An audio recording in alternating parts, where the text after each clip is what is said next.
Hello and welcome दोस्तों, स्वागत करता हूं आपका यूट्यूब के स्टडी चैनल वन फ्रॉम टेचल में। दोस्तों, अगर वीडियो अच्छी लगे तो लाइक करें और चैनल को सब्सक्राइब करें और बेल आइकन को दबाना ना भूलें।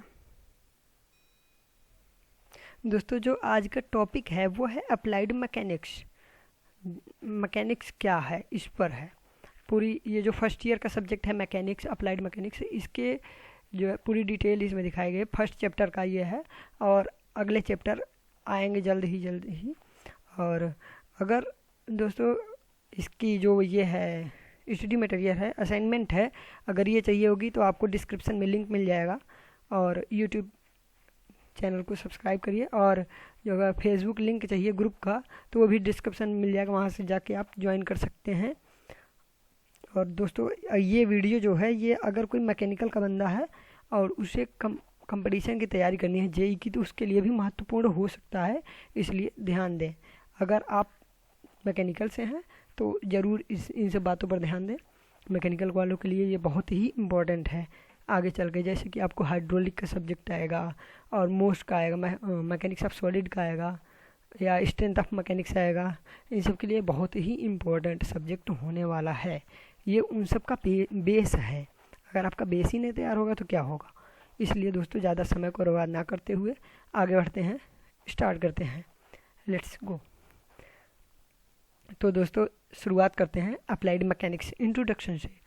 इंट्रोडक्शन इसका यह है कि यांत्रिकी विज्ञान की वह शाखा है जिसके अंतर्गत बलों के व्यवहार तथा वस्तु पर उनके प्रभाव का अध्ययन करते हैं, उसे यांत्रिकी कहते हैं।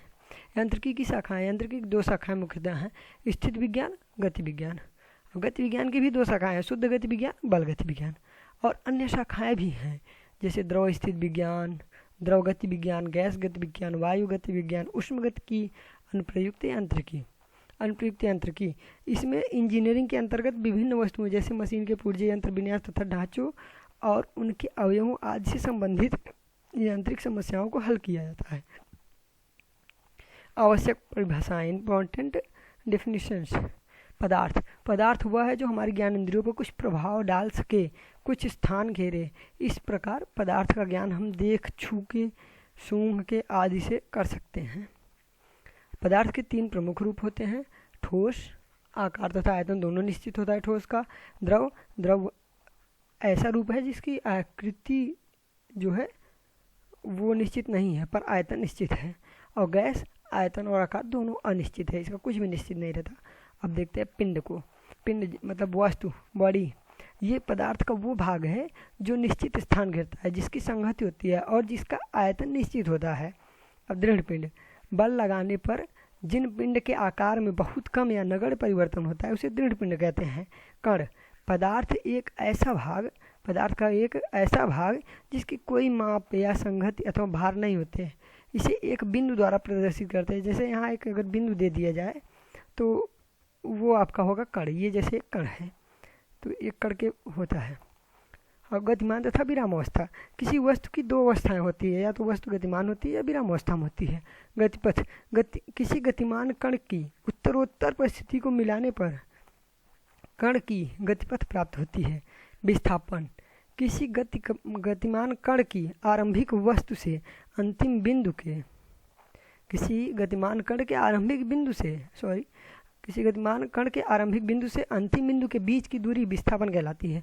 विस्थापन एक सदिश राशि है जिसकी दिशा आरंभिक से अंत बिंदु की ओर होती है। जैसे यहाँ से कोई मतलब पिंड चलना प्रारंभ हुआ, यहाँ से गया बी पर, बी से सी पर, सी से डी पर, तो इसका जो ये है स्टार्टेड पॉइंट ये है और एंड पॉइंट ये है, इसलिए ये जो दूरी होगी वही इसका विस्थापन होगा। जैसे इसमें देखते हैं, यहाँ से अगर कोई वो पिंड ऐसे घूम रहा है, रोटेशन कर रहा है, तो जो यहाँ आएगा तो इसकी जो वो होगी विस्थापन होगी वो यहाँ से यहाँ होगा।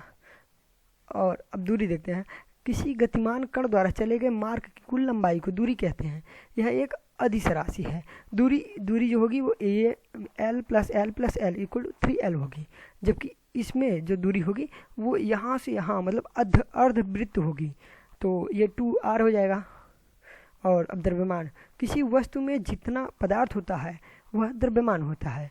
यह एक सदिश राशि है। बिना द्रव्यमान के कोई वस्तु का कोई अस्तित्व नहीं है, कोई भी वस्तु का कोई अस्तित्व नहीं है अगर द्रव्यमान नहीं है उसमें। तो भार, पृथ्वी किसी वस्तु को जिस बल से अपनी ओर आकर्षित करती है वस्तु का भार कहलाता है। यह एक सदिश राशि है, इसकी दिशा सदैव पृथ्वी की ओर होती है, क्योंकि ये सदिश राशि है ना, इसलिए इसकी दिशा सदैव पृथ्वी की ओर होगी। इसका जो रूल होता है वो तो आप जानते ही हैं, W=mg। m वेग है, m द्रव्यमान है, g वेग है। वेग वेलोसिटी, किसी कण के विस्थापन परिवर्तन की दर वेग कहलाती है। यह एक सदिश राशि है। ये सब आप पढ़ चुके हैं, फिर भी आपका रिवीजन करा दे रहे हैं, क्योंकि ये पहला सब्जेक्ट है, वैसे भी रिवीजन कर लेंगे, अच्छा होगा। चाल, किसी कण की दूरी परिवर्तन की दर चाल कहलाती है। यह एक सदिश राशि है। त्वरण, किसी कण की वेग परिवर्तन की दर त्वरण कहलाती है। यदि वेग में मंदी आती है तो उसे मंदक कहते हैं, और वेग बढ़ता है तो उसे त्वरण कहते हैं। रेखीय संवेग, किसी गतिमान पिंड के द्रव्यमान तथा उसके वेग का गुणनफल रेखीय संवेग कहलाता है। यह एक सदिश राशि है। कार्य, बल तथा बल की दिशा में विस्थापन को कार्य कहते हैं। शक्ति, कार्य करने की दर शक्ति कहलाती है। यह एक सदिश राशि है। इसका मात्रक वाट होता है, W होता है। सदिश राशियाँ, स्केलर वेक्टर क्वांटिटीज। सदिशों अदिश राशियाँ। अदिश राशि वे भौतिक राशियाँ जिन्हें व्यक्त करने के लिए केवल परिमाण की आवश्यकता होती है, अदिश राशि कहलाती हैं, जैसे चाल, समय, तापमान, द्रव्यमान आदि। सदिश राशि वे भौतिक राशियाँ जिन्हें व्यक्त करने के लिए परिमाण के साथ साथ दिशा की आवश्यकता होती है, सदिश राशियाँ कहलाती हैं, जैसे त्वरण, रेखीय संवेग, विद्युत क्षेत्र आदि। सदिश राशि के प्रकार, सदिश राशि के कई प्रकार होते हैं, जैसे कि ध्रुवीय सदिश वे राशियाँ जिनका कोई आरंभ बिंदु होता है कि किस पॉइंट से स्टार्ट हुआ है होता है, सदिश राशि कहलाते हैं, जैसे विस्थापन बल आदि। अक्षीय सदिश, घूर्णन गति की दिशा को प्रदर्शित करने के लिए एक अक्षीय सदिश का प्रयोग किया जाता है, जैसे कोणीय वेग, कोणीय संवेग आदि। समान सदिश, दो समान सदिश के परिमाण तथा दिशा आपस में समान रहती हैं, अर्थात तो सदैव एक दूसरे के समांतर होंगे। अगर दो सदिश हैं जिनके परिमाण तथा दिशा समान है तो वे समांतर होंगे। विपरीत सदिश, दो सदिश राशियों का परिमाण समान है, परंतु दिशा जो है वो अगर विपरीत हुई तो वे विपरीत सदिश कहलाएंगे। जैसे ये देखिए, परिमाण इसका फिक्स है, कितना इतना जा रहा है, लेकिन जो दिशा है वो विपरीत है, बी इधर है, ए इधर है। ऋणात्मक सदिश, नेगेटिव वेक्टर, यदि किसी राशि के समांतर उसके परिमाण के बराबर एक रेखा खींचकर विपरीत दिशा में तीर का चिन्ह लगा दिया जाए तो नया सदिश ऋणात्मक सदिश कहलाता है, जैसे पी कहलाता है। सॉरी, ये फिगर गलत हो गया है, ये ऊपर की ओर होगा। जो हम डिस्क्रिप्शन में लिंक देंगे वहाँ से अगर आप डाउनलोड करेंगे तो ये करेक्ट कर देंगे। अभी ये जो है आपका ऊपर की ओर होगा,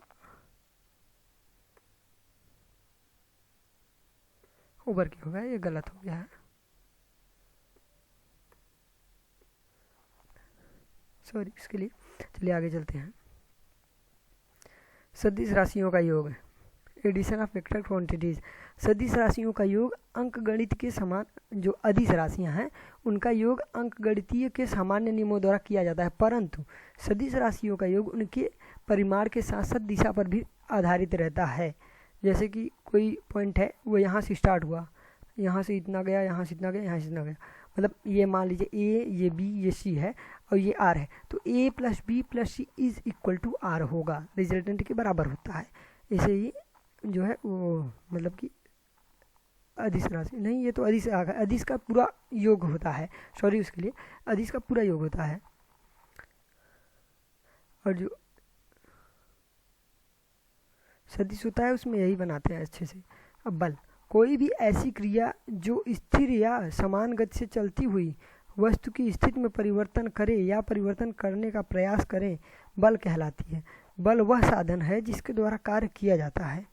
बल एक ऐसा साधन है जिसके द्वारा कार्य किया जाता है। बल के लक्षण, बल का परिमाण होता है, बल की दिशा होती है, बल की क्रिया बिंदु होती है, बल की क्रिया रेखा होती है। न्यूटन का तीसरा नियम, किसी क्रिया के बराबर विपरीत दिशा में प्रतिक्रिया बल लगता है। यही न्यूटन का तीसरा नियम था, जो कि हम लोग पहले भी पढ़ चुके हैं, फिर यहाँ पर हमें पढ़ना पड़ रहा है। कोई बात नहीं, पढ़ लेंगे, ज़्यादा नहीं हो जाएगा। चलिए आगे बढ़ते हैं। क्रिया प्रतिक्रिया बल।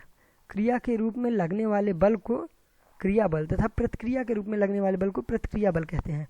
जैसे कि ये कोई टेबल है, टेबल पर कोई बॉडी रखी हुई है, तो ये बॉडी जो है वो अपना mg नीचे की ओर लगाएगा, उसे क्रिया बल बोलेंगे। पर ये बॉडी स्थिर है इस जगह, इसका मतलब कोई तो रिजल्टेंट होगा जो ऊपर की ओर लग रहा है, वही है आपका प्रतिक्रिया बल जो उसे स्थिर बनाए रखा है।